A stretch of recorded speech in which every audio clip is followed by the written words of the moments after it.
요엘서 3장 1절에서부터 8절까지입니다. 하나님의 택하심에 대한 주권과 섭리.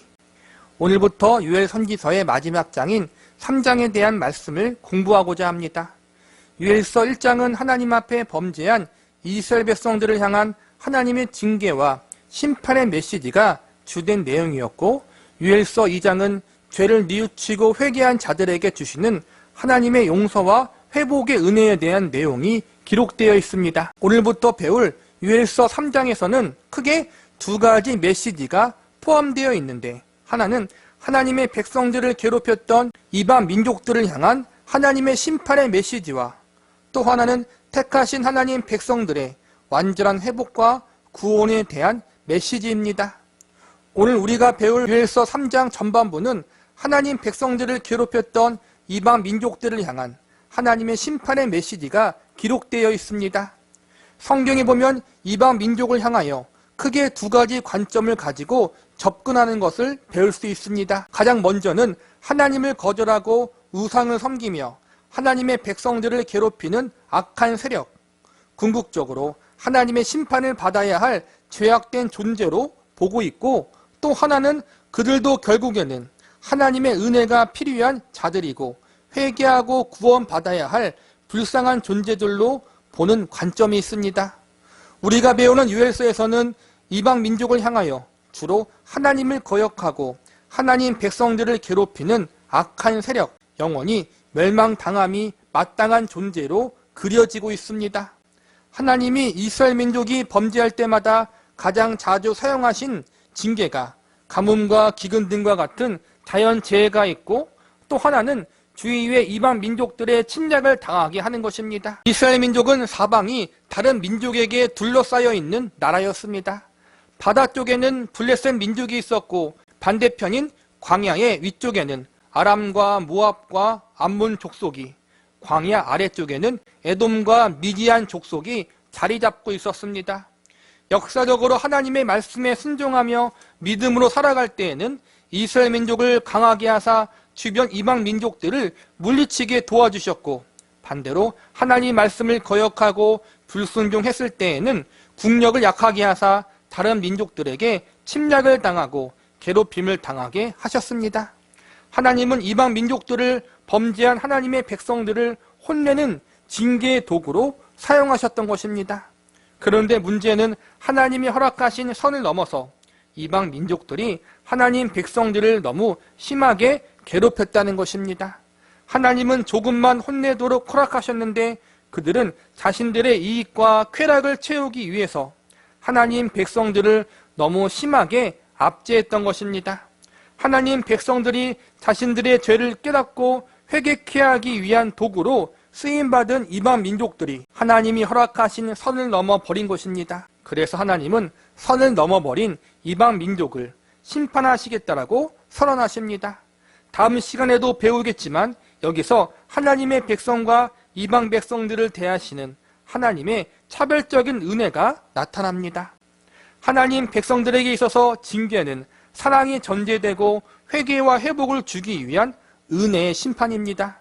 그러나 이방 백성들에게 있어서 징계와 심판은 영원한 저주와 죽음과 형벌의 심판입니다. 하나님 백성들에게 있어서 심판은 언제나 회개할 수 있는 기회를 주시고 그들을 죄에서 구원하고자 하는 의도가 전제되었지만, 이방인들을 향한 심판은 또 다른 기회가 주어지지 않는 영원한 멸망과 죽음이 전제된 심판입니다. 하나님 백성들을 향한 하나님의 심판은 사랑과 은혜가 전제되었고, 이방 민족을 향한 하나님의 심판은 정의와 공의가 전제된 심판인 것입니다. 우리가 배우게 될 요엘서 말씀이 이러한 구조로 되어 있다는 사실을 인지하시고 말씀을 공부하시는 것이 도움이 되실 것입니다.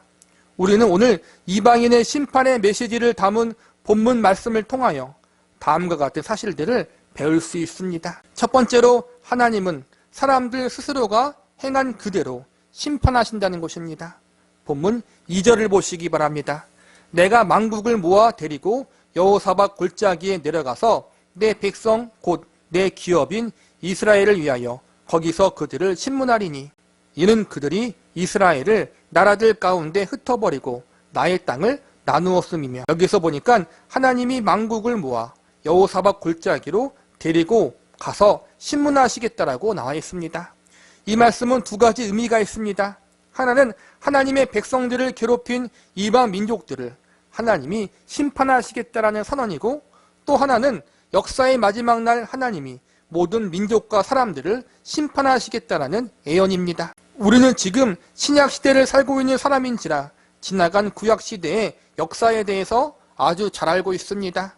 지나간 구약의 역사를 살펴보면 하나님은 유엘 선지자를 통해서 선언하셨던 심판, 이스라엘 민족을 괴롭히던 이방 민족들을 향한 심판들이 모두 다 이루어졌다는 사실을 배울 수 있습니다.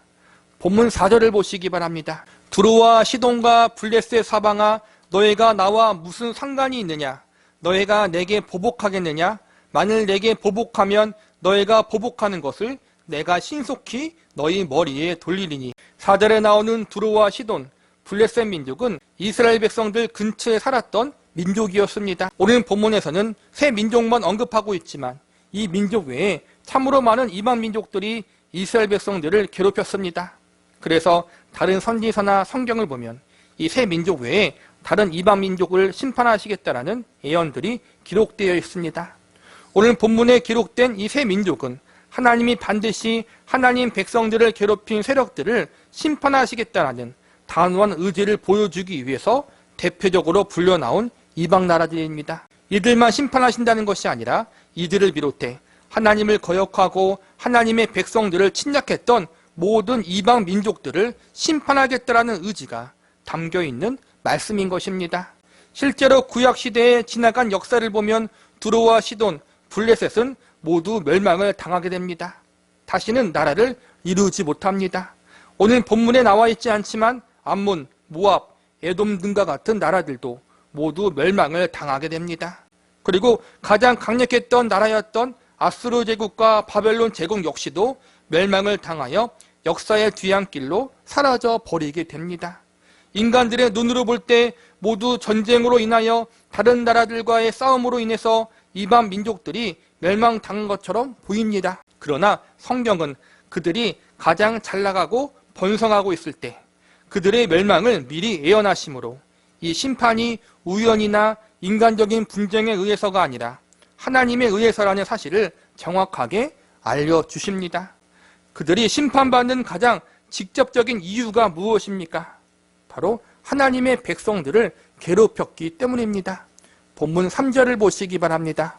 또 제비 뽑아 내 백성을 끌어가고 소년을 기생으로 바꾸며 소녀를 술과 바꾸어 마셨음이니라.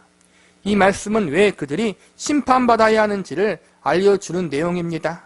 내용을 보니까 이방 민족들이 이스라엘 나라를 침략해서 사람들을 끌고 가서 노예로 팔아버린 일을 지적하고 있는 것입니다. 그것도 어린 소녀, 소년들을 잡아다가 팔아버렸습니다. 술과 기생을 언급하는 것은 그들이 자신들의 쾌락과 즐거움을 위해서 어린 아이들을 인신매매했다는 것을 보여주는 것입니다. 하나님께서 범죄한 이스라엘 백성들을 깨닫게 하기 위해서, 그들의 잘못을 뉘우치게 하기 위해서 잠시 징계의 도구로 사용했더니 그들이 이스라엘 백성들보다 더 악한 행동을 하고 더 큰 죄를 지었습니다. 더욱이 하나님이 허락하신 선을 넘어 이스라엘 백성들에게 선을 넘어선 악한 짓을 행했습니다. 그래서 하나님은 그들이 행한 대로 심판하시겠다라고 말씀하십니다. 하나님 백성들을 괴롭혔다는 것은 하나님께 대적했다는 것과 같은 것입니다. 성경은 하나님의 백성 이스라엘 민족을 향하여 하나님의 눈동자라고 자주 표현합니다. 스가랴서 2장 8절에 보면 이렇게 선언하십니다. 만군의 여호와께서 이같이 말씀하시되 영광을 위하여 나를 너희를 누력한 여러 나라로 보내셨나니 너희를 범하는 자는 그의 눈동자를 범하는 것이라. 하나님의 백성들을 범하는 자는 하나님의 눈동자를 범하는 것과 같다고 말씀하십니다. 우리가 아프거나 위협을 느낄 때 제일 먼저 반응하는 신체 기관이 바로 눈입니다. 위기의 순간 제일 먼저 우리는 눈을 감거나 손으로 눈을 가립니다. 그만큼 눈을 귀하게 여기고 보호하려는 것이 사람의 본능입니다. 하나님이 지금 이스라엘 백성들을 그렇게 귀하게 여기고 보호하신다는 것입니다. 하나님의 눈동자와 같은 하나님의 백성들을 괴롭히는 것은 곧 하나님을 대적하는 것과 같은 것입니다. 하나님은 그분의 백성들을 괴롭히는 자들을 반드시 심판하십니다. 오늘 본문에서 언급하는 이방인들의 심판은 일차적으로 이스라엘 백성들을 괴롭힌 민족에게만 해당되지만 궁극적으로 하나님의 말씀을 거역하고 하나님을 대적한 모든 사람들을 향한 경고의 말씀이 됩니다. 하나님을 대적한다는 것은 궁극적으로 하나님 말씀을 듣지도 않고 하나님을 믿지 않는 죄를 이야기하는 것입니다. 하나님을 그들의 왕으로 그들 자신의 구원자로 믿지 않는 모든 이들이 하나님을 대적하는 범죄를 저지른 것입니다. 하나님은 하나님이 정하신 심판의 날에 하나님을 경외하지 않는 모든 세력들, 모든 사람들을 심판하실 것입니다. 예외는 없습니다. 그리고 이 심판은 다른 사람 때문이 아니라 스스로가 행하고 스스로가 죄악의 길로 선택한 결과입니다. 하나님을 경외하지 않기로 스스로 선택한 결과, 하나님의 말씀에 순종하지 않기로 스스로가 결심한 그 결과, 하나님을 구원자로 그들의 주인으로 섬기지 않기를 스스로가 선택했기 때문에 하나님은 그들이 행한 그대로 그들을 심판하실 것입니다. 두 번째로 하나님은 사람들의 모든 삶과 인생에 대해서 알고 계시다는 사실을 배울 수 있습니다. 우리는 하나님의 심판에 대해서 이의를 제기할 수 있습니다. 과연 하나님의 심판이 정의롭고 합당한 것인가?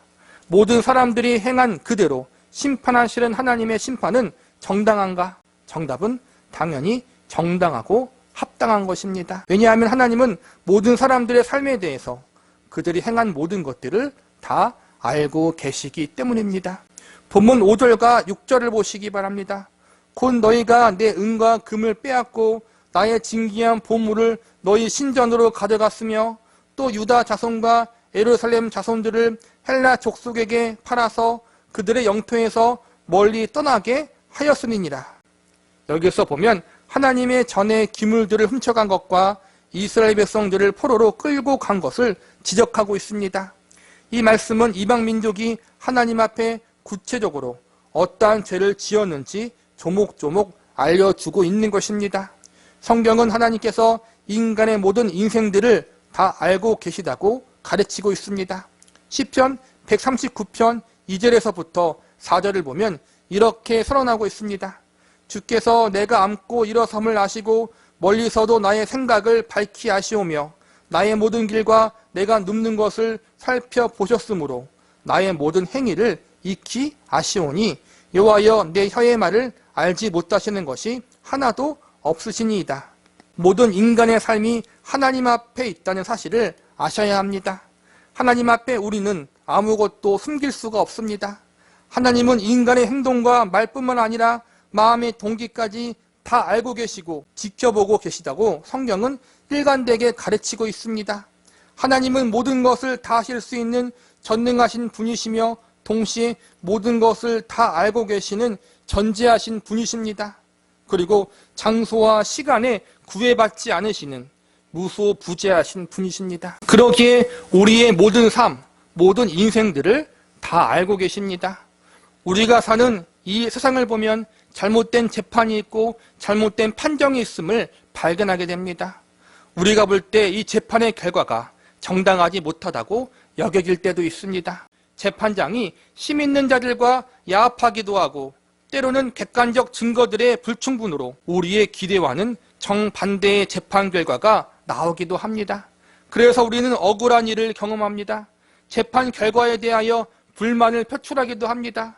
그러나 하나님은 전지전능하신 분이기에 모든 것을 객관적으로 바라볼 수 있고 모든 일에 대하여 숨김없이 다 알고 계십니다.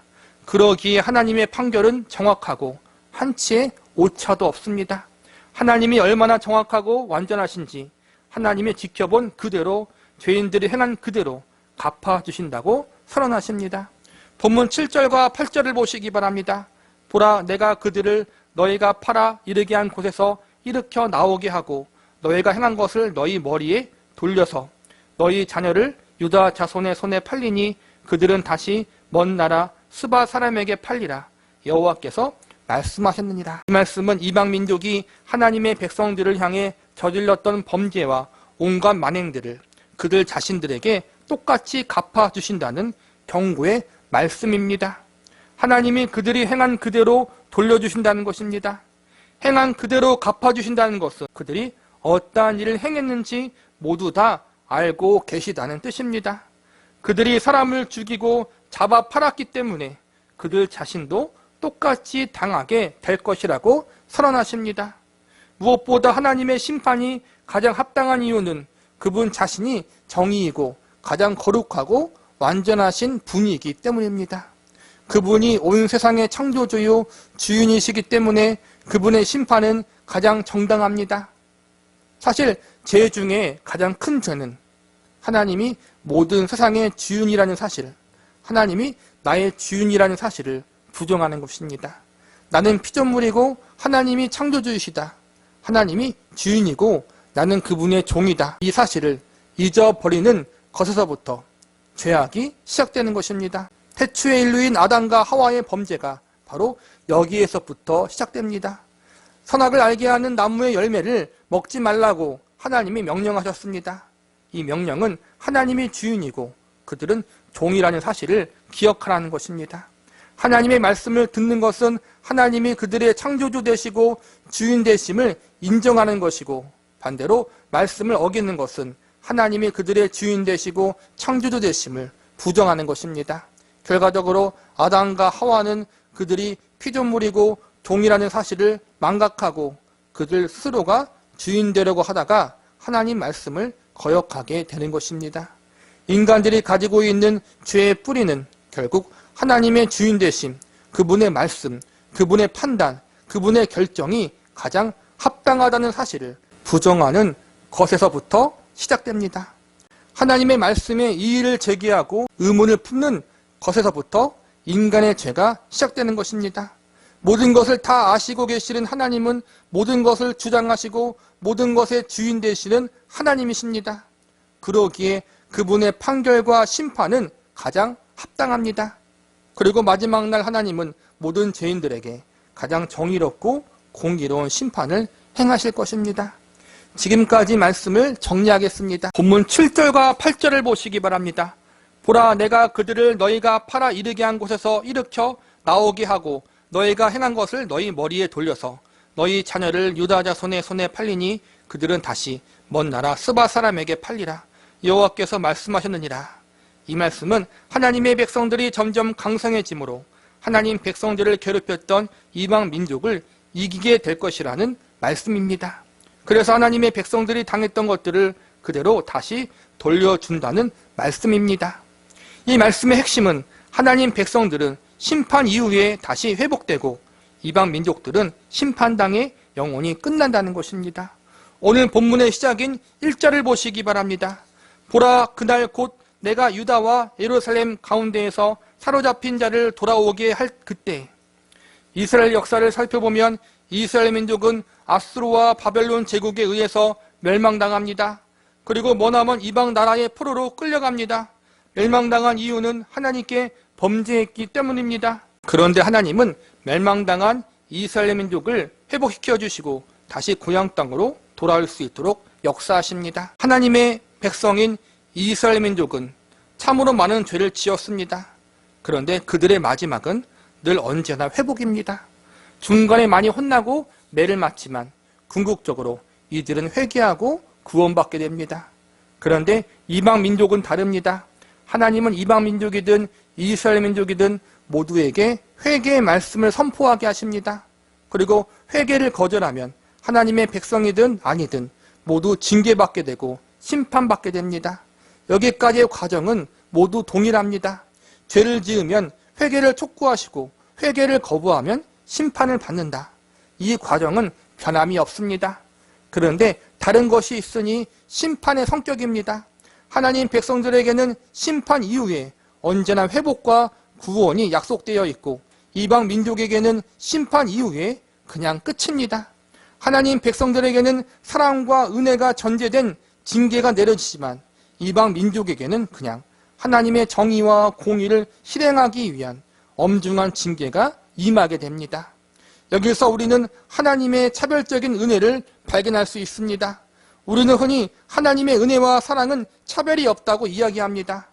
물론 차별이 없다는 것은 맞습니다. 그러나 차별이 없다는 것을 이야기하기에 앞서서 전제될 것이 있는데 그것은 택하신 하나님 백성들 안에서입니다. 그러니까 하나님 백성들 안에서 하나님의 사랑과 은혜는 차별이 없는 것이 맞습니다. 그러나 택하지 않은 자들, 불신자들, 이방인들을 향한 하나님의 사랑과 은혜에는 차별이 있습니다. 하나님이 차별하신다는 말의 의미가 왜곡될 수 있기에 어떤 목사님은 구별하시는 은혜라고 표현하기도 했습니다. 하나님의 택하신 백성이기에 거룩하게 구별하여 그들을 대하신다는 것입니다. 이러한 사실에 불편함을 느끼는 사람들도 있고 말도 안 된다고 항의하는 사람들도 있을 수 있습니다. 여기서 우리는 택하신 하나님의 백성과 아닌 사람들의 태도를 구별할 수 있습니다. 택함받은 백성들은 하나님이 그들을 죽이신다 할지라도 혹시나 그들을 버리신다 할지라도 그 하나님의 결정에 이의를 제기하지 않습니다. 왜냐하면 하나님의 결정, 그분의 말씀이 가장 합당하기 때문입니다. 하나님이 말씀하시면 그것이 가장 완전한 것입니다. 그러나 택함받지 않은 자들은 이러한 하나님의 결정에 항의할 수밖에 없습니다. 왜냐하면 자신들 스스로가 인생의 주인이라고 여기는 그들의 눈에는 그것이 불의해 보이고 정당해 보이지 않기 때문입니다. 하나님의 택하신 백성들은 회개하지 않아도 버리거나 포기하지 않고 회개할 때까지 기다립니다. 혼을 내긴 내셔도 언제나 사랑을 전제로 하고 있습니다. 그러나 이방인들은 회개하지 않으면 주저하지 않고 영원히 멸망시켜 버리십니다. 하나님 백성들에게는 구원을 위한 심판이지만 이방인들에게는 심판을 위한 심판, 영원한 저주와 멸망을 위한 심판입니다. 누구한테 기회를 주고 누구한테는 기회를 주지 않는 것, 이것이 억울해 보일 수 있습니다. 하나님이 왜 그렇게 하십니까? 불공평합니다. 죄인된 우리들의 인간의 눈으로 볼 때 하나님의 선택과 판결이 정당해 보이지 않을 수 있습니다. 인간의 눈으로 볼 때 불공평하고 불공정해 보일 수 있습니다. 그러나 이것은 우리 인간의 생각일 뿐입니다. 정당의 기준, 정의의 기준이 하나님 자신이심을 아십니까? 하나님이 맞다면 맞는 것이고 아니면 아닌 것입니다. 사실 복음과 구원이라는 것 자체가 인간의 생각으로 볼 때 정당하지 못합니다. 누구를 택하고 누구를 구원하실지 하나님이 정하신다는 것 자체가 불공정한 것입니다. 그러나 하나님이 창조주요 만왕의 왕이시기에 그분은 택할 자를 마땅히 택하시고 구원할 자를 마땅히 구원하십니다. 이것을 인정하느냐 안 하느냐는 것은 자유로운 선택입니다. 인간의 자유의지로 스스로 이런 하나님의 주인 되심에 복종할 것인가 대적할 것인가를 선택할 수 있습니다. 참으로 흥미로운 것은 결국엔 택하신 하나님의 백성들은 하나님의 권위에 복종하는 자리에 가고 이방인들 택하지 않은 자들은 권위에 대적하는 자리에 간다는 것입니다. 이 오묘한 신비를 우리는 설명할 수 없습니다. 하나님만이 아실 뿐입니다. 욥의 고난에 대해서 우리는 다 이해할 수 없습니다. 불신자들에게 욥의 고난을 이야기하면 결국 그들이 내리는 결론은 하나님은 불의하다입니다. 하나님을 더욱 깊이 알아가는 자리에 가게 하기 위해서 그렇게 심한 고난을 주는 것은 합당하지 않다고 주장합니다. 그러나 우리는 욥의 고난에 대해서 다 이해할 수 없지만 그것이 하나님의 방법이요 뜻이면 하나님이 행하신 것이 가장 합당하고 옳은 것이라고 믿습니다. 욥도 하나님을 직접 대면하자 이 사실을 인정하며 자신의 어리석음을 회개했습니다. 만약 다른 이들이었다면, 불신자들이었다면 하나님 앞에 할 말이 많았을 것입니다. 왜 굳이 말로 하시면 되지 재산을 몽땅 가져가 버리시고 왜 자녀들의 생명까지 다 가져가 버리십니까? 그깟 성숙을 위해서 이러한 고난을 주신다는 것 자체가 과연 정의롭습니까? 인간적인 생각으로 하면 이렇게 나올 수밖에 없습니다. 처음엔 욥도 자신이 처한 고난이 불의하다고 이의를 제기합니다. 그러나 그가 하나님을 온전히 만났을 때 결국 하나님의 뜻에 자신을 복종시킵니다. 하나님이 하신 일이 가장 합당하다고 인정합니다. 이것이 택함받은 자와 그렇지 않은 자의 태도의 차이입니다. 누가 택함받고 누가 그렇지 않은지 우리는 모릅니다. 그러나 우리가 아는 것은 우리가 마땅히 하나님의 권위와 그분의 판결과 결정에 순종해야 한다는 것입니다. 다 이해가 안 가고 납득이 안 될 수 있습니다. 그러나 하나님이 나의 주인이시고 나의 하나님이시기에 우리는 마땅히 순종하고 복종해야 한다는 사실을 믿고 순종과 복종의 자리에 서시기를 바랍니다. 그러한 자세와 태도가, 그러한 믿음이 우리가 택함받은 자라는 증거입니다. 하나님의 권위에 복종하지 않은 자들의 자리에 서지 않기를 바랍니다. 우리도 죄인이고 저들도 죄인입니다. 우리도 하나님을 자주 거역하고 저들도 하나님을 거역했습니다. 그러나 우리와 저들은 분명히 다릅니다. 무엇이 다릅니까? 우리는 내가 잘나서 택함 받은 것이 아니라는 사실을, 내가 저들과 같이 영원히 멸망당에 마땅한 죄인이라는 사실을 아는 것이 다릅니다. 우리는 우리 자신이 구원받기에 전혀 합당하지 않다는 사실을 알고 있습니다. 오직 우리는 하나님의 크신 은혜와 사랑이 나를 구원했다는 사실을 믿는 사람들입니다. 나에게 구원의 조건, 택함의 조건이 있는 것이 아니라 오직 하나님의 주권과 그분의 은혜와 사랑에 모든 조건이 있다는 사실을 믿습니다. 나를 택하시고 하나님의 백성으로 삼은 것은 나의 의로움이나 그 어떠한 조건 때문이 아니기에 내가 연약해도 부족해도 하나님은 나를 버리거나 포기하지 않으실 것을 믿습니다. 우리는 나를 바라보는 자, 나를 의지하는 자가 아닙니다. 내가 아직 죄인 되었을 때 예수님을 보내어 나를 그분의 백성과 자녀로 삼으신 하나님, 그분의 일방적인 은혜와 강권적인 사랑이 나를 구원하셨습니다. 그래서 우리는 나를 자랑할 수 없는 존재들입니다. 우리의 자랑은 오직 나의 구주가 되시는 하나님과 예수님밖에 없습니다.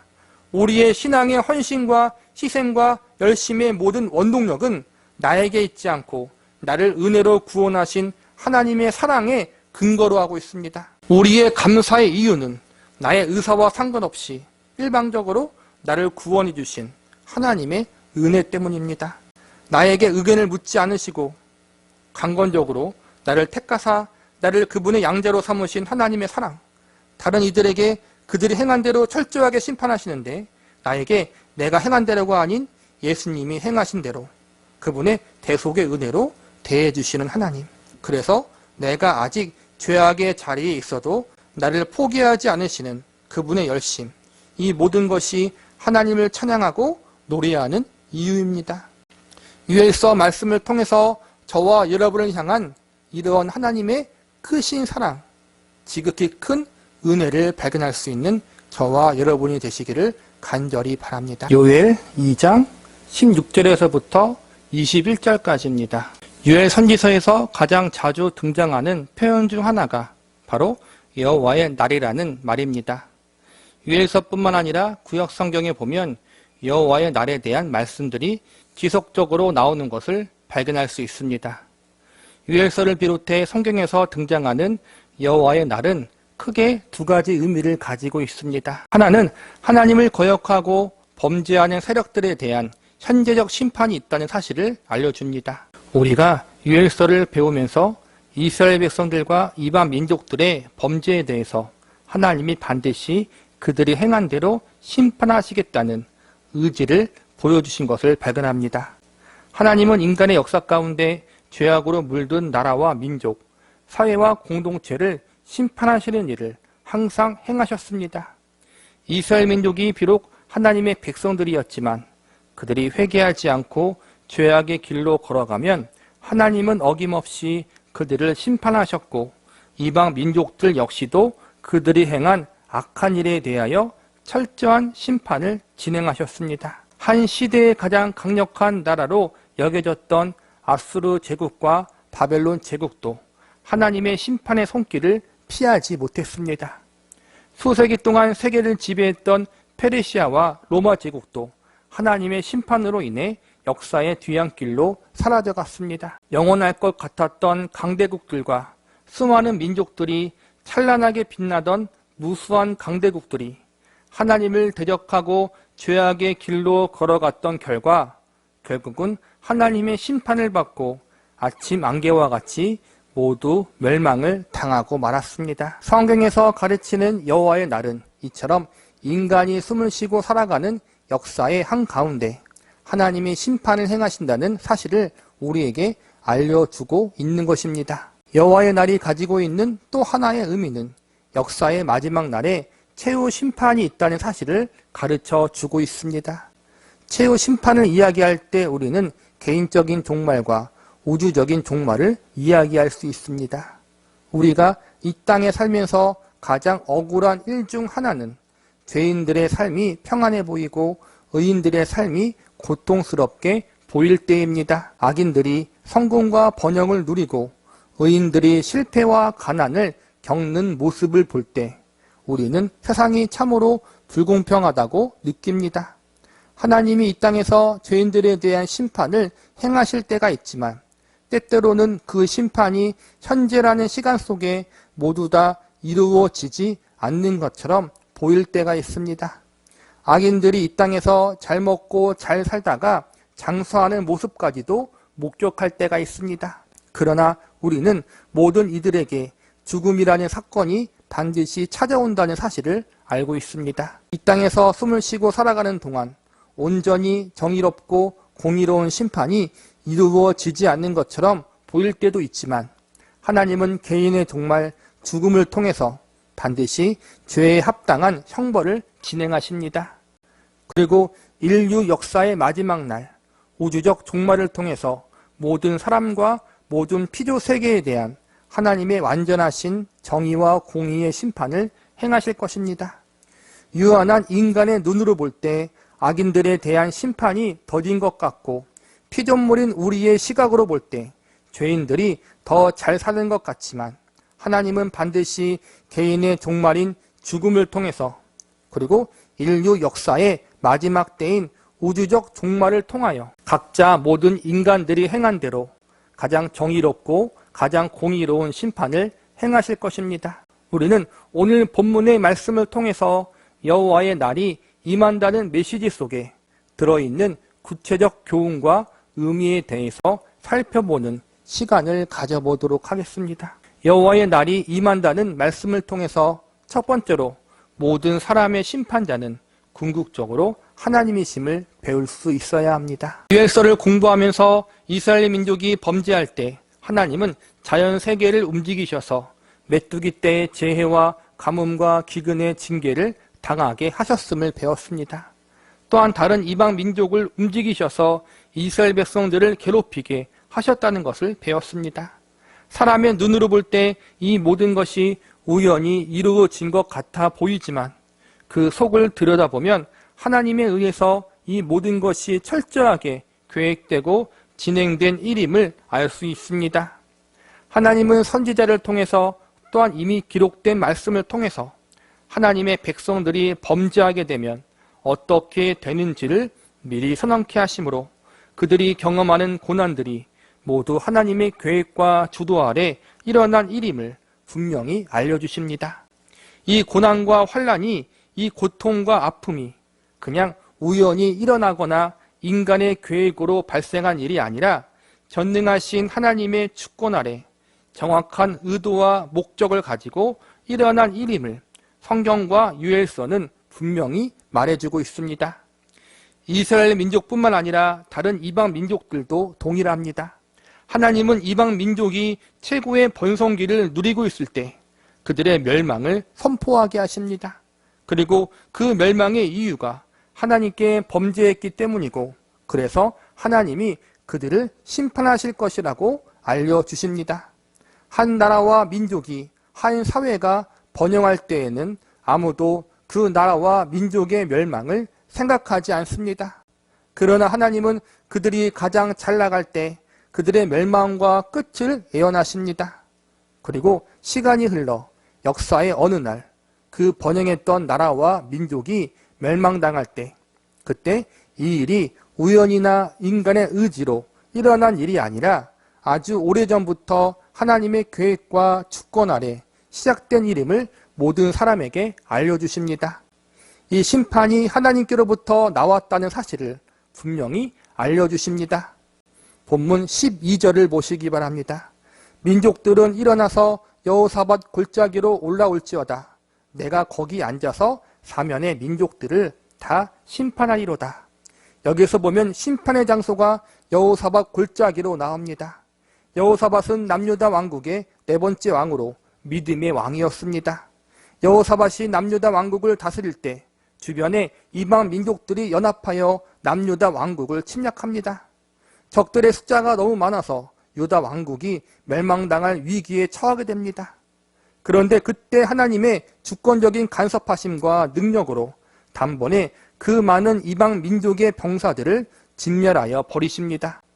이 사건이 특별한 것은 사람의 손에 의해서 진멸당하지 않고 직접 하나님의 손에 의해서 모두 진멸당했다는 것입니다.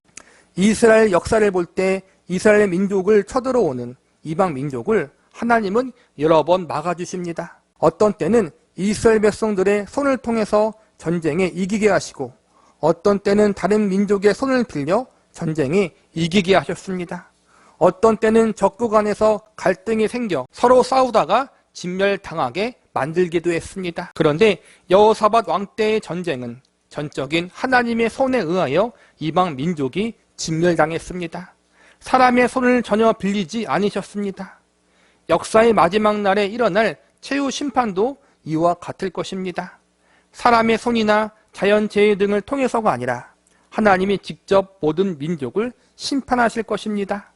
오늘날 많은 사람들이 인류의 종말을 두려워합니다. 어떤 이는 핵전쟁이 인류를 멸망케 만들 거라고 이야기합니다. 어떤 이들은 운석이 떨어지거나 우주적 재난으로 말미암아 인류가 멸망당할 것이라고 이야기합니다. 또 어떤 이들은 자연재해나 질병으로 인해서 역병이나 전염병으로 인해 인류가 멸망당할 것이라고 이야기합니다. 물론 이러한 것들이 인간들을 심판하는 임시적인 도구로 사용될 수 있습니다. 그러나 이것은 최종적인 심판의 도구는 될 수 없습니다. 자연재해, 질병, 전쟁이 하나님께 범죄한 한 나라와 민족들을 심판하는 일시적인 징계의 도구는 될 수 있지만 결국 모든 인류의 최후 심판은 하나님 자신이 친히 시행하실 것입니다. 그날은 예수님의 재림의 때입니다.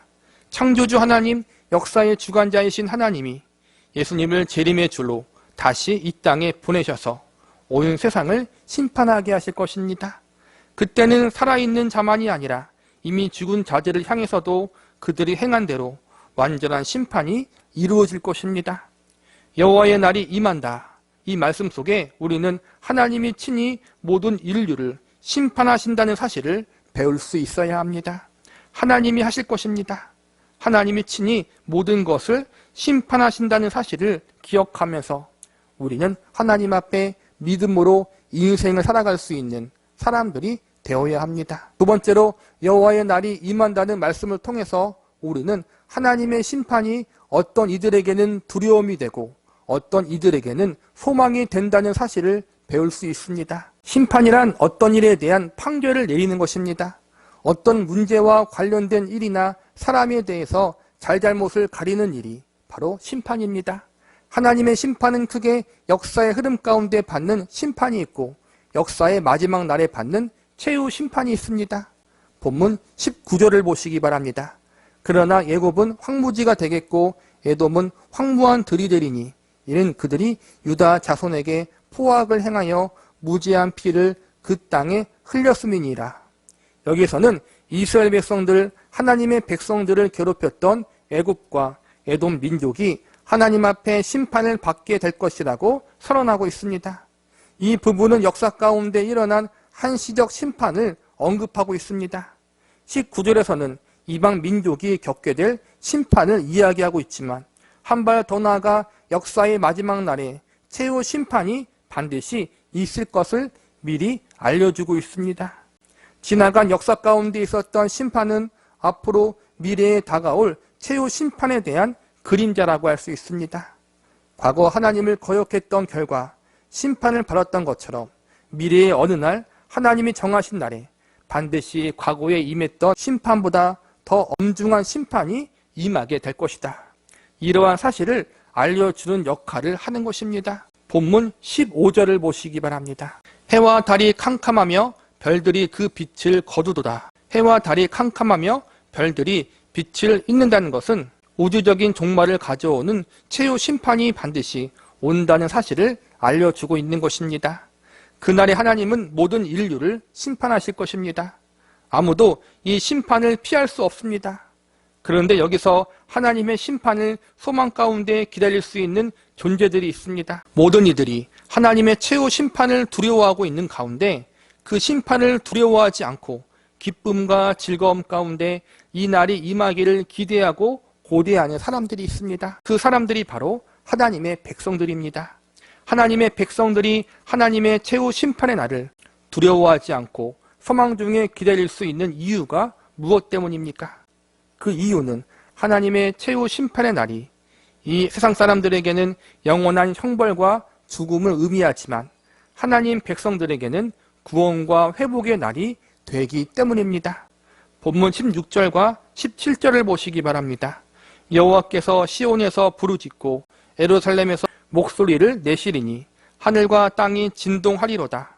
그러나 여호와께서 그의 백성의 피난처 이스라엘 자손의 산성이 되시리로다. 그런즉 너희가 나는 내 성산 시온에 사는 너희 하나님 여호와인 줄 알 것이라. 예루살렘이 거룩하리니 다시는 이방 사람이 그 가운데로 통행하지 못하리로다.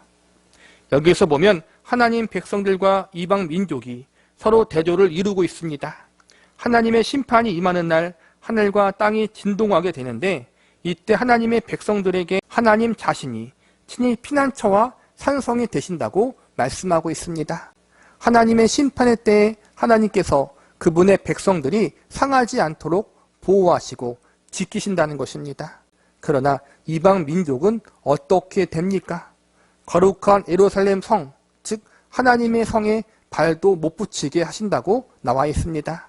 심판의 날 하나님의 백성들은 하나님의 성에서 안전하게 거하게 되는데 이방 민족은 성 안에 들어가지 못하고 그 밖에서 세상의 종말 때에 있을 엄중한 하나님의 심판을 받아내야 한다는 것입니다.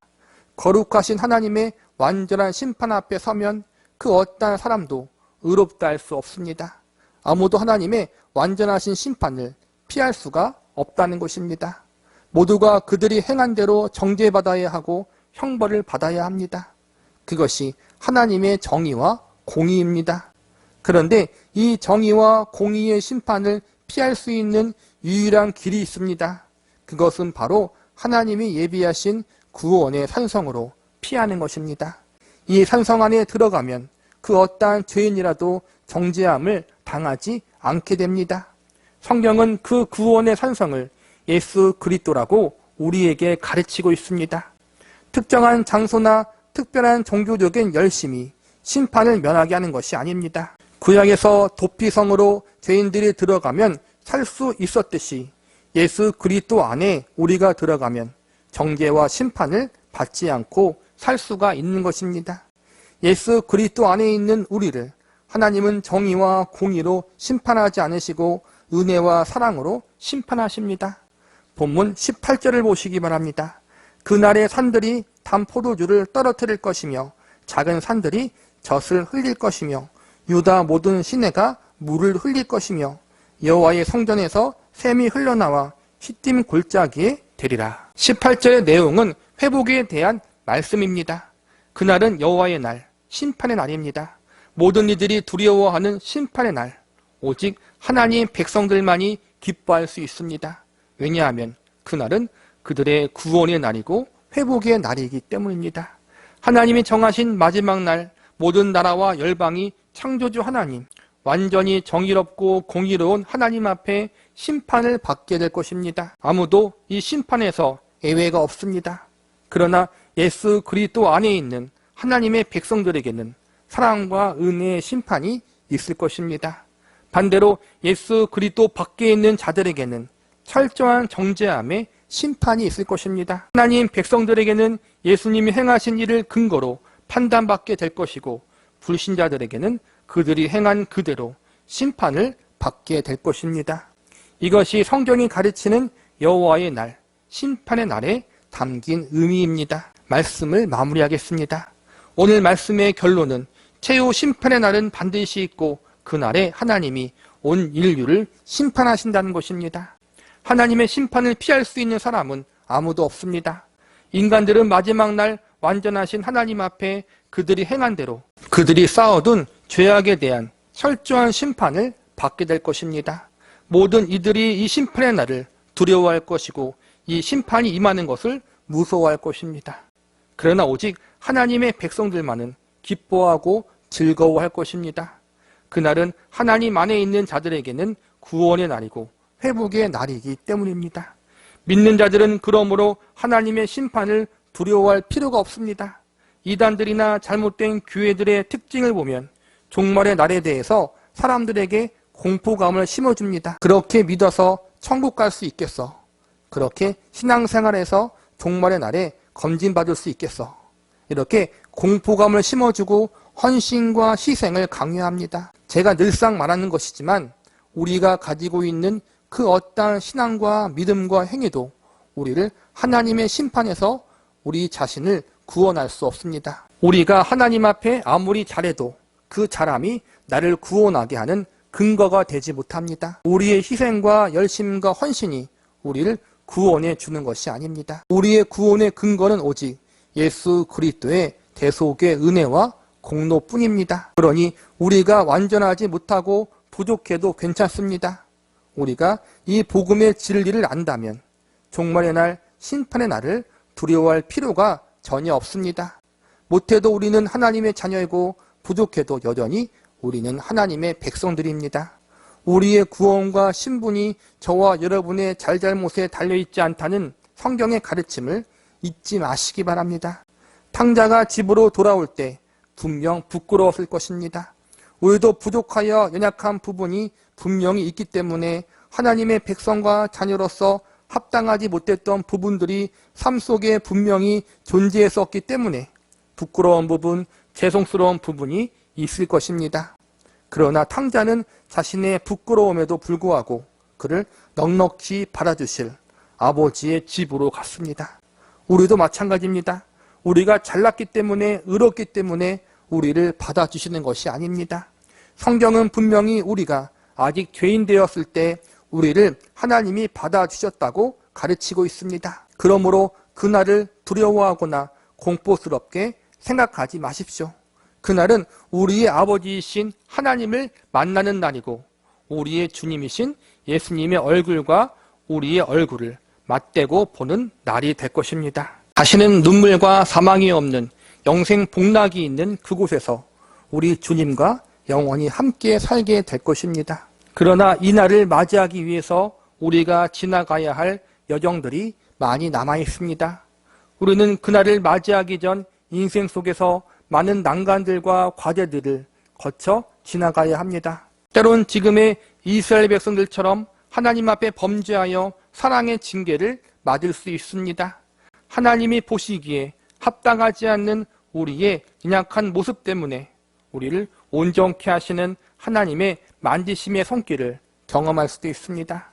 하나님의 만지심은 우리의 모난 부분들을 깎아내시기 때문에 아프고 고통스럽고 힘이 듭니다. 때론 믿음대로 살다가 세상 사람들에게 조롱과 핍박을 받을 수도 있습니다. 내가 믿음으로 살아야 하기 때문에 감수해야 할 손해들도 분명히 있을 것입니다. 우리는 이미 예수님의 대속의 공로로 인해서 하나님의 구원받은 백성이 되었지만 아직 성화되지 못한 부분도 있고 아직 하나님의 나라가 이 땅에 온전히 임하지 않았기에 마땅히 감내해야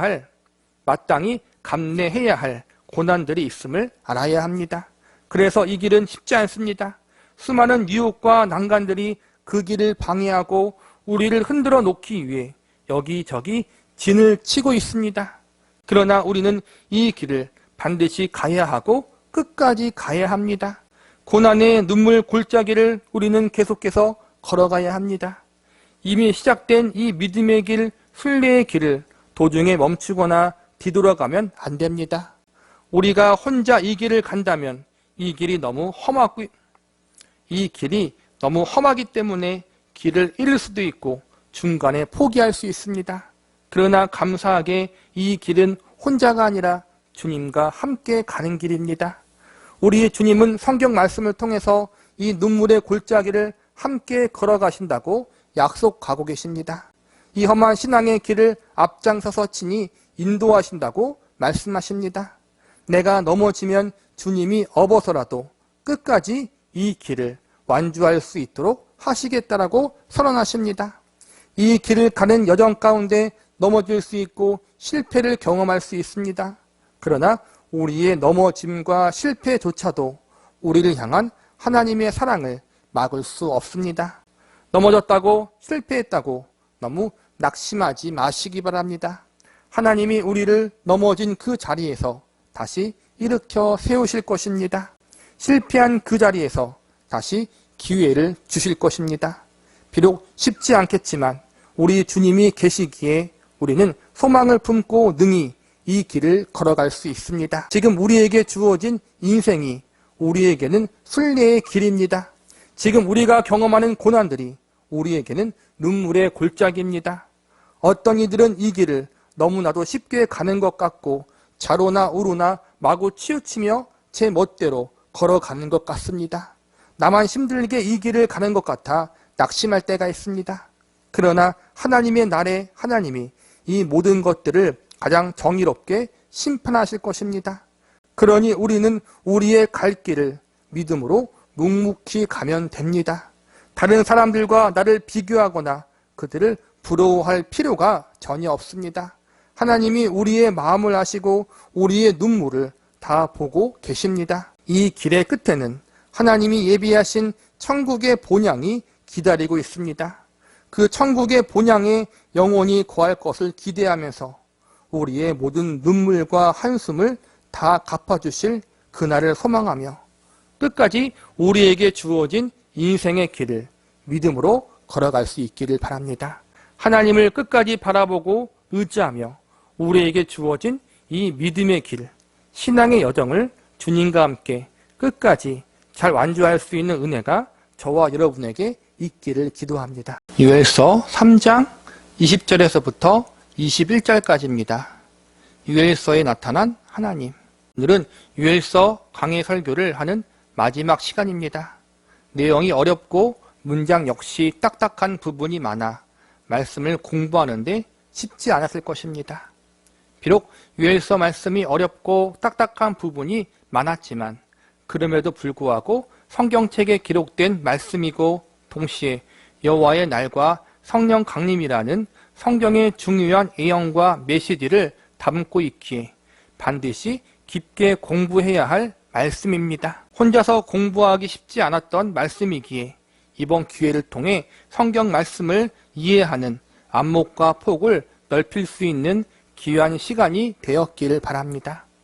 요엘서 말씀을 마무리하기 앞서서 먼저 그동안 배웠던 요엘서 각 장의 핵심 주제와 내용에 대해서 간단하게 요약해서 말씀드리겠습니다. 요엘서 1장에서는 하나님의 백성이라고 불리움받은 남유다 백성들의 죄악을 지적하시면서 그들이 회개하지 않으면 엄중한 징계를 받게 될 것이라는 경고의 말씀들이 기록되어 있습니다. 요엘서 2장에서는 비록 남유다 백성들이 범죄했지만 하나님께서 빨리 회개하고 죄에서 돌이킨다면 하나님이 넉넉하게 받아주시고 용서해 주신다는 내용과 메시지가 기록되어 있었습니다. 요엘서 3장에서는 하나님의 날, 최후 심판의 날이 반드시 임하게 될 것인데 이때 하나님을 대적한 이방 민족들은 그들이 범한 죄악대로 완전한 심판을 당하게 될 것이고 하나님의 백성들은 죄에서 돌이켜 구원과 회복의 역사를 경험하게 될 것이라고 약속하고 있습니다. 요엘서의 핵심 주제는 하나님의 날, 여호와의 날에 대한 것입니다. 지난 시간 배웠듯이 여호와의 날은 하나님이 내리시는 심판의 날을 의미합니다. 회개하지 않은 자들에게 있어서 하나님의 심판의 날은 완전한 공의와 정의가 실현되는 날, 자비와 긍휼이 배제된 엄중한 심판을 받게 되는 날이 될 것입니다. 그러나 반대로 회개하는 자에게는 자비와 긍휼이 전제된 사랑과 은혜의 심판을 받게 될 것입니다. 그래서 요엘서의 또 다른 주제는 회개하는 자와 회개를 거절하는 자에게 임하는 차별적인 하나님의 심판이라고 할 수 있습니다. 그런데 여기서 우리가 주목해서 볼 것은 인간이란 존재가 스스로 죄를 뉘우치고 회개할 수 있느냐 하는 것입니다. 결론적으로 절대로 그럴 수 없습니다. 그래서 하나님은 성령의 역사를 통해서 친히 택하신 백성들의 마음을 돌이키시고 완악하고 강팍한 마음을 녹이실 것이라고 선언하십니다. 회개의 역사가 인간의 결심과 결단으로 인해 일어나는 것이 아니라 하나님의 주도 아래 성령의 역사로 말미암아 일어나게 될 것임을 알려주고 있는 것이 유엘서의 핵심 내용인 것입니다. 정리하자면 회개와 구원이 인간의 노력에 의해서 이루어지는 것이 아니라 하나님의 주권과 은혜 가운데 일어나는 것임을 알려주고 있는 것이 유엘서에서 우리가 배워야 하는 가장 중요한 메시지입니다. 결국 유엘서를 비롯해 성경 말씀이 우리에게 알려주고 있는, 가르쳐주고자 하는 가장 중요한 내용은 하나님이 어떠한 분이신지에 대한 것입니다. 택하신 하나님의 백성들을 끝까지 포기하지 않으시는 하나님, 그들의 지속적인 반역과 범죄함에도 불구하고 그들이 자신들의 죄를 깨닫고 회개하는 자리에까지 이끄시는 하나님에 대한 모습이 유엘서 말씀 속에 나와 있는 것입니다. 이 하나님이 과거 이스라엘 백성들만의 하나님이 아니라 오늘날 저와 여러분이 믿고 섬기는 하나님이요, 택하신 성도들의 삶을 지도하시고 인도하시는 하나님이라는 사실을 우리는 알아야 합니다. 유엘서를 마무리하면서 우리는 우리가 배운 유엘 선지서에서 나타난 하나님은 어떠한 하나님인가에 대해 정리해서 살펴보고자 합니다. 유엘 선지서에 기록된 예언과 약속과 말씀을 통해서 우리는 하나님에 대해서 다음과 같은 사실들을 배울 수 있습니다. 첫 번째로 기회를 주시는 하나님에 대해서 배울 수 있습니다. 유엘서 1장부터 3장까지의 내용을 정리하자면 회개하는 자에게 하나님은 용서를 베푸시고 그렇지 않으면 철저하게 심판하신다는 내용입니다. 하나님이 지속적으로 죄를 지적하고 회개를 촉구하는 이유가 무엇 때문입니까? 돌이킬 수 있는 기회를 주시기 위해서입니다. 하나님은 죄를 지을 때마다 즉각적으로 심판을 하실 수 있는 전능자이십니다. 거룩한 하나님에게 거룩하지 못한 죄인들의 행실을 가만히 놔두는 것 자체가 고통입니다.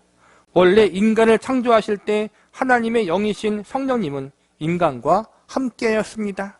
그런데 아담과 하와의 타락 이후 지속적으로 인간이 범죄하고 죄를 짓자 하나님은 그분의 영이신 성령님을 거두어 가버리십니다. 거룩하신 성령님이 죄인된 인간들과 함께 거할 수가 없었던 것입니다. 그런데 함께 거할 수 없는 것뿐만 아니라 거룩하신 하나님 편에서 죄인들이 죄를 지으며 사는 것 자체를 가만히 놔두는 것도 고통스러운 일입니다. 그런데 그런 하나님이 즉각적으로 죄인들을 심판하지 않으시고 기다려주시고 회개를 선포하십니다. 이것은 죄인들이 그들의 죄를 스스로 깨닫고 돌이킬 수 있는 시간을 주시고 기회를 주시기 위해서입니다. 즉각적인 심판이 임한다면 아무도 구원을 받을 수 없고 아무도 회개할 기회를 얻을 수가 없기 때문입니다. 회개의 기회를 주시는 것은 하나님의 백성이나 이방 민족이나 동일합니다. 하나님은 오랜 시간을 기다리시며 여러 번 회개의 기회를 주십니다. 에스겔서 18장 23절에 보면 하나님이 이렇게 말씀하십니다. 주 여호와의 말씀이니라. 내가 어찌 악인이 죽는 것을 조금인들 기뻐하랴. 그가 돌이켜 그 길에서 떠나 사는 것을 어찌 기뻐하지 아니하겠느냐. 이어지는 에스겔 33장 11절에 보면 이렇게 선언합니다. 너는 그들에게 말하라. 주 여호와의 말씀이니라. 나의 삶을 두고 맹세하노니 나는 악인이 죽는 것을 기뻐하지 아니하고 악인이 그의 길에서 돌이켜 떠나 사는 것을 기뻐하노라. 이스라엘 족속들아 돌이키고 돌이키라. 너희 악한 길에서 떠나라. 어찌 죽고자 하느냐 하셨다 하라. 하나님은 악인들, 죄인들의 멸망을 기뻐하지 않고 오히려 그들이 돌이켜 회개하기를 기뻐하신다라고 말씀하십니다. 이방인들을 향한 하나님의 마음이 이러한데 하물며 자신의 눈동자처럼 여기는 하나님의 백성을 향한 하나님의 마음이 어떠하겠습니까? 하나님이 기회를 주시고 회개를 선포하실 때 마음에 찔림을 받고 애통해하며 회개하게 된다면 하나님의 진노의 심판을 면할 수가 있습니다. 그러나 반대로 끝까지 회개하지 않고 마음이 완악하여 죄악의 자리에 머물러 있다면, 하나님의 회개의 메시지를 거절한다면 하나님이 정하신 때에 하나님이 내리시는 엄중한 정죄의 심판, 멸망의 심판을 피할 수 없게 됩니다. 하나님은 인내하시고 기다리시는 하나님이지만 영원히 기다리시는 분은 아닙니다. 회개할 수 있는 기회가 항상 있는 것이 아니라는 것입니다.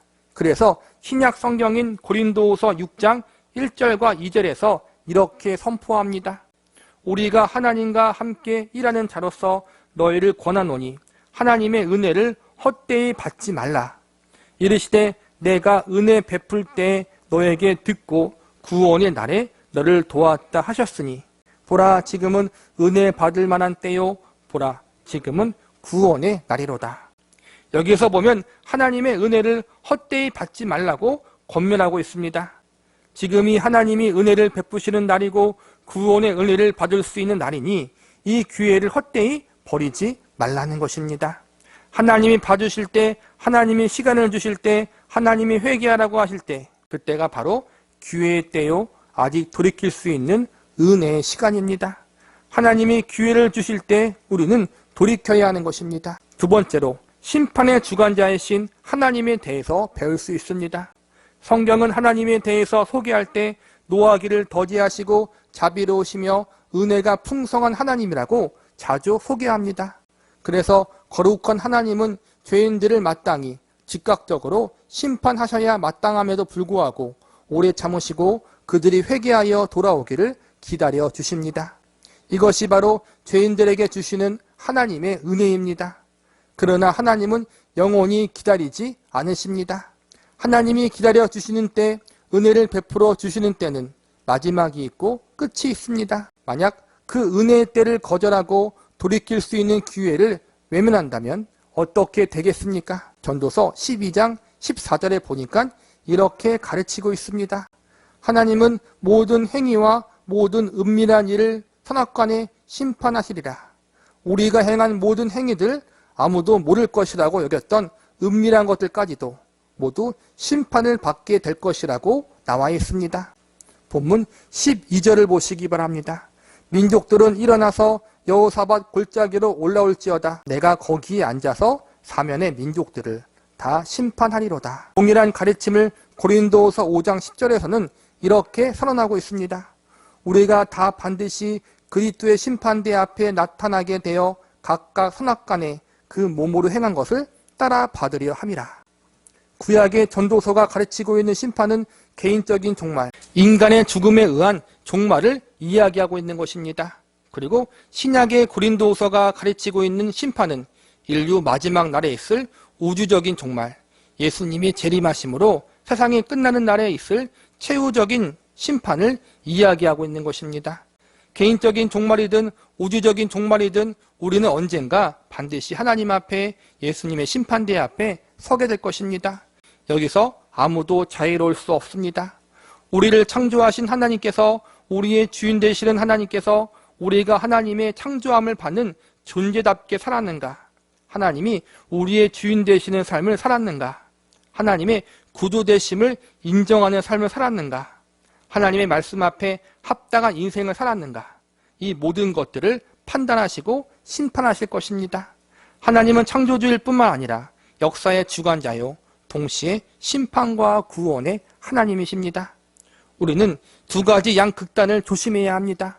어떤 이들은 심판의 하나님을 강조한 나머지 하나님을 무서운 하나님, 혼을 내기 위해서 잘못한 것들을 끝까지 추적하시는 하나님으로만 바라보는 사람들이 있습니다. 보통 정통주의나 보수주의 교회 안에서 이러한 생각을 가지는 성도들이 많이 있습니다. 일상의 삶 속에서 안 좋은 일이 일어나고 어떠한 문제가 일어나면 하나님 앞에 잘못하여 벌받는 것이라고 여기며 늘 조마조마하게 신앙생활하는 사람들이 있습니다. 이러한 사람들은 우리 하나님이 나의 사랑하는 아버지가 되신다는 사실을 조금 더 깊이 배우고 알아갈 필요가 있습니다. 반대로 어떤 이들은 사랑이 하나님을 너무 강조한 나머지 하나님의 심판과 징계를 부정하는 사람들이 있습니다. 진보주의자나 자유주의 신학자나 교인들 중에 이러한 생각을 하는 사람들이 많습니다. 하나님이 사랑의 하나님임은 틀림없는 사실입니다. 그러나 하나님은 하나님의 말씀을 거역하고 그 말씀을 업신여기는 사람들을 용서하지 않고 반드시 심판하시는 분이라는 사실을 우리는 잊지 말아야 합니다. 특별히 죄에 대한 문제에 대해서만큼은 철저하게 심판하시는 하나님이십니다. 얼마나 철저하게 심판하시는지 그분의 독생자이신 예수 그리스도를 십자가에 못 박으실 정도로 죄에 대한 그분의 심판을 철저합니다. 우리는 십자가를 흔히 하나님의 사랑이라고 이야기합니다. 맞습니다. 십자가는 우리를 죄에서 구원하시고자 하나님의 독생자까지 내어주신 하나님의 사랑을 보여주고 있습니다. 그러나 동시에 예수 그리스도를 우리의 죄를 대신해서 십자가에 매어 달리게 하실 정도로 죄를 철저하게 찾아내시는 심판의 하나님이라는 사실을 십자가 사건 속에서 발견할 수 있는 우리가 되어야 합니다. 우리는 생을 마감하여 개인적인 종말로 말미암아 하나님 앞에 심판대 앞에 서든지 역사의 종말을 맞이하여 하나님 앞에 서든지 반드시 하나님의 엄중하고 철저한 심판을 받게 될 것입니다. 이 심판대가 자비와 공의를 제외한 완전한 정의와 공의의 심판대가 될 것인지 아니면 우리의 죄와 허물을 덮어주시고 사랑과 은혜를 전제한 자비와 긍휼의 심판대가 될 것인지 단 하나의 결정적인 사건에 달려 있습니다. 그것은 바로 우리가 회개하고 예수님을 구세주로 믿고 영접하였는가 그렇지 않았는가입니다. 회개한 자에게 하나님이 예비하신 유일한 구원의 길인 예수 그리스도를 영접한 자에게 하나님은 정죄의 심판이 아니라 사랑의 심판을 내리십니다. 하나님의 백성과 자녀가 된 자들에게 있어서 하나님의 심판대는 무서움과 두려움의 심판대가 아니라 은혜의 심판대가 될 것입니다. 그래서 히브리서 4장 16절에서는 다음과 같이 선언하고 있습니다. 그러므로 우리는 궁휼하심을 받고 때를 따라 돕는 은혜를 얻기 위하여 은혜의 보좌 앞에 담대히 나아갈 것이니라. 하나님의 심판 보좌가 믿는 우리들에게는 은혜의 보좌가 될 줄을 믿으시기 바랍니다. 그 심판의 보좌 앞에 서는 그날 하나님께서 우리의 모든 눈물을 씻어 주실 것이며 다시는 사망이나 애통하는 것이나 곡하는 것이나 아픈 것이 있지 않을 것입니다. 그곳에서 우리의 주님이신 예수님과 얼굴을 맞대고 영생 복락을 누리며 살게 될 것입니다. 우리에게 소망의 날로 다가올 여호와의 날을 기대하고 기다리며 믿음으로 인생을 살아갈 수 있는 은혜가 저와 여러분에게 있기를 기도합니다. 세 번째로 포기하지 않는 하나님에 대해서 배울 수 있습니다. 본문 20절을 보시기 바랍니다. 유다는 영원히 있겠고 예루살렘은 대대로 있으리라. 시온과 유다, 예루살렘은 하나님 백성들을 상징하는 대표적인 단어들입니다. 지금 이 말씀이 기록되었던 시기는 남유다 백성들이 하나님을 떠나 범죄하고 있었을 때입니다. 이제 얼마 안 있으면 하나님의 진노의 심판이 그들에게 임하여 온 나라가 멸망당하게 될 것입니다. 남유다의 수도 예루살렘은 잿더미가 될 것입니다. 그런데 오늘 20절에 보니까 그들의 죄로 인하여 심판받고 멸망당할 운명에 처한 유다와 예루살렘이 영원히 있고 대대로 있을 것이라고 하나님이 선언하고 계십니다. 이 말씀은 죄를 범한 하나님의 백성들이 하나님이 내리시는 사랑의 징계와 심판을 받은 이후에 깨닫고 회개하는 자리로 돌아올 것이라는 예언의 의미가 담겨있는 말씀입니다. 비록 그들이 잠시 하나님을 떠나 범죄했지만 다시 회개하고 하나님께로 돌아오게 될 것입니다. 그리고 하나님은 그들을 회복시켜 주시고 구원시켜 주실 것입니다. 이것이 20절에 담긴 의미입니다. 이어지는 21절을 보시기 바랍니다. 내가 전에 그들의 피 흘림 당한 것을 갚아주지 아니하였거니와 이제는 갚아주리니 이는 여호와께서 시온에 거하심이니라. 21절에 보면 이스라엘 백성들을 괴롭혔던 이방 세력들을 하나님께서 그에 합당한 대가를 치르게 해주겠다고 말씀하고 계십니다. 우리가 유엘서를 공부하면서 지속적으로 배운 교훈이 여기서도 등장합니다. 하나님 백성들을 괴롭히는 이방 세력들의 마지막과 끝은 영원한 멸망입니다. 그러나 반대로 택하신 하나님의 백성들의 마지막과 끝은 회복과 구원입니다. 하나님의 백성에게 있어서 심판은 늘 사랑과 은혜가 전제된 심판이고, 사랑의 심판을 통해서 다시 회복되어지는 것이 하나님의 계획입니다. 유엘서 1장만 보면 하나님이 마치 이스라엘 백성들을 버리시는 것 같아 보입니다. 하나님이 남유다 백성들을 미워하고 싫어하는 것처럼 보입니다. 그러나 유엘서 2장을 지나서 유엘서 3장을 보면 하나님의 진심이 등장하게 됩니다. 우리는 그래서 늘 성경의 한쪽 구절만 보고 싶은 성경 말씀만 보면 결코 안 됩니다. 특별히 율법에 나오는 복과 저주에 대한 말씀을 볼 때 너무 한쪽으로 치우치는 잘못을 범하면 안 됩니다. 성경은 늘 신구약 66권 안에 흐르고 있는 하나님의 은혜의 언약과 그분의 주권과 섭리에 대한 부분을 터와 기둥으로 삼고 공부해야 왜곡되게 말씀을 이해하지 않습니다. 말씀을 아예 모르는 것도 문제지만 말씀을 편식해서 왜곡되게 아는 것은 문제를 넘어 위험할 수 있다는 사실을 늘 명심해 두어야 합니다. 하나님 백성을 향한 하나님의 진심은 사랑입니다. 성자 예수님만이 아니라 성령 하나님까지도 죄인들에게 보내시기까지 그들을 사랑하시고 그들을 구원하고자 하는 간절한 열망이 하나님의 마음인 것입니다. 한 발 더 나아가 간절한 열망만 하시는 것으로 끝나지 않고 주도적으로 하나님을 향해 반기를 들고 도망가는 택하신 백성들을 끝까지 추격하여 사랑의 줄로 묶어서 데리고 오시는 분이 바로 우리의 하나님이십니다.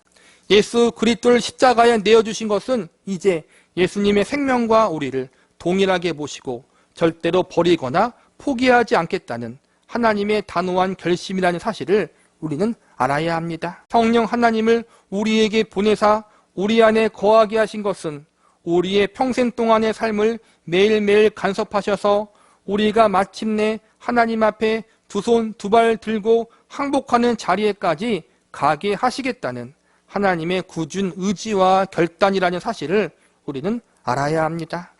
이 단호한 결심과 굳은 의지는 무서운 주인이 종에게 보이는 무자비한 탄압이 아닙니다. 이것은 탕자의 아버지가 집 나간 탕자를 애타게 기다리는 그 사랑의 마음이 전제되어 있는 애절함입니다. 남편을 버리고 바람났다가 사기를 당해 노예로 팔려나간 음탕한 아내 고멜, 그 고멜을 버리지 않고 자신의 모든 것을 팔아 다시 데리고 온 호세아 선지자의 그 사랑의 마음이 우리를 향한 하나님의 마음이라는 사실을 반드시 알고 있어야 합니다. 말씀을 마무리하겠습니다. 유엘 선지서를 통하여 우리는 하나님이 악인의 멸망을 기뻐하지 않고 회개하기를 기뻐하시고 죄인들에게 기회를 주시는 하나님이심을 배웠습니다. 또한 하나님은 이 세상을 주관하시는 분으로 모든 것을 심판하시는 심판의 하나님이심을 배웠습니다. 그리고 마지막으로 이 하나님은 당신의 택하신 백성들을 결코 포기하지 않고 영원히 그들과 함께 하시는 하나님이심을 배웠습니다. 우리가 믿고 섬기는 하나님, 우리가 아버지라고 부르신 그 하나님은 이처럼 참으로 좋으시고 멋진 하나님이십니다. 인간의 자녀도 부모가 훌륭하면 자랑스럽게 여깁니다.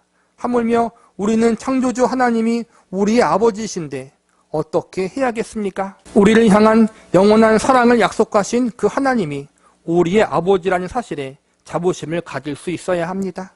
하나님은 언제나 인간의 자유의지를 소중하게 여기십니다. 인간의 자유의지란 인간이 자신들의 마음대로 행할 권리를 의미하는 것이 아닙니다. 내가 내 인생의 주인이 되어 스스로 마음대로 살아가는 선택권이 자유의지가 아닌 것입니다. 우리에게 주어진 자유의지는 하나님 앞에 나는 피조물이고 하나님이 나의 창조주라는 사실을 기꺼이 인정하고 하나님의 뜻과 말씀에 자원하여 복종하고 순종할 수 있는 의지가 있다는 것이 바로 자유의지 속에 담긴 의미입니다. 그리고 동시에 이렇게 훌륭한 아버지, 너무나 인격적이며 사랑이시며 은혜와 자비가 넘치는 하나님, 나를 위해 모든 것을 주실 수 있는 그 하나님이 나의 아버지라는 사실에 감격해하며 스스로 자진하여 하나님 아버지의 권위에 복종할 수 있는 자리에까지 서는 것이 저와 여러분이 자유의지를 가지고 마땅히 해야 할 일입니다. 하나님은 우리가 로봇이나 기계같이 아무 의지나 생각 없이 단순히 명령으로만 움직이기를 원치 않으십니다. 전 인격적인 마음으로 우리의 자유의지를 가지고 기쁨으로 하나님의 뜻에 순종하기를 기대하십니다. 하나님은 내가 의로울 때 우리를 사랑한 것이 아닙니다. 내가 죄악의 자리에 있을 때, 내가 하나님의 필요성을 알지도 못하고 있을 때, 심지어는 적극적으로 하나님을 외면하고 거절하고 있을 때 우리를 찾아와 사랑해 주셨습니다. 내가 아직 죄인 되었을 때 나를 위해 예수 그리스도를 내어주시고 성령 하나님을 우리 안에 거하게 하시기까지 나를 영원히 사랑하시는 그 하나님이 우리가 믿는 하나님이요 아버지라고 부르는 분입니다. 우리가 이 사실을 알 때 기쁨과 즐거움으로 하나님 앞에 항복할 수 있고 우리의 자유의지를 가지고 기꺼이 순종할 수 있는 것입니다. 내가 실패하고 넘어져도 결코 포기하지 않으시고 다시 일으키시는 그 하나님 아버지가 너무 감사하여 기쁨으로 순종하는 자리에 나아가는 것이 성도인 저와 여러분에게 주어진 자유의지이자 의무이자 특권입니다. 이 사랑의 부르심에 우리가 택함받았고 선택받았습니다. 하나님이 우리를 택하셨으니 우리는 절대로 도망갈 수도 없고 포기되어질 수도 없습니다. 하나님은 구원받은 우리를 날마다 예수님 안에서 예수님을 닮아가는 성화된 존재로 만들어 가실 것입니다. 그리고 예수님의 재림의 때 우리를 온전한 존재로 영화롭게 변화시켜 주실 것입니다. 이미 시작하신 일을 하나님은 포기하지 않으실 것입니다. 하나님은 어떻게 해서든지 우리의 삶을 주님을 닮아가는 인생, 하나님 보시기에 합당한 인생, 상급받는 인생으로 만드시는 선한 계획을 가지고 계십니다. 우리를 생명과 영광의 길로 이끌려고 지금도 저와 여러분의 삶 속에 찾아와 일하시고 간섭하시는 그 하나님 앞에 저와 여러분도 기쁨으로 설득당하고 감사함으로 항복함으로 기꺼이 하나님 말씀과 뜻에 순종하는 자리에까지 나아갈 수 있는 은혜가 있기를 바랍니다.